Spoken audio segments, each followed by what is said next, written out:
আসসালামু আলাইকুম রহমতুল্লাহ। Welcome to ট্রিনেল। আলহামদুলিল্লাহ, আমাদের আদাবর রেসিডেন্সিয়াল সাইডে 33টি লুফার ডোর ডেলিভারি হবে। আপনারা দেখতে পাচ্ছেন, এগুলি মূলত চিটাগাং গামারির পাল্লা। আপনারা জানেন চিটাগাং গামারিতে মূলত তেমন একটা ফাইবার হয় না, কাঠটি অনেকটা সাদা টাইপ থাকে। তো এর জন্য কাস্টমার ডিমান্ড অনুযায়ী আমাদের ফাইবার টানা হচ্ছে, আপনারা দেখতে পাচ্ছেন।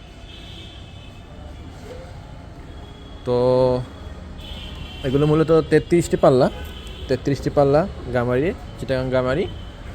আপনারা দেখতে পাচ্ছেন ফাইবার টানা প্রায় শেষের দিকে। তো এগুলো হাফ পুলি যাবে, সাইডে গিয়ে ইনশাল্লাহ গ্লেস হবে। এটা কোনো গ্লেস নাই, আপনারা দেখতে পাচ্ছেন কোনো গ্লেস নাই, জাস্ট ফাইবার টানা হচ্ছে।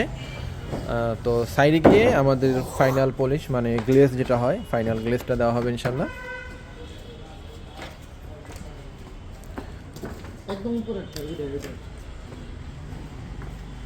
তো আজকে এ পর্যন্তই। আসসালামু আলাইকুম রহমতুল্লাহ।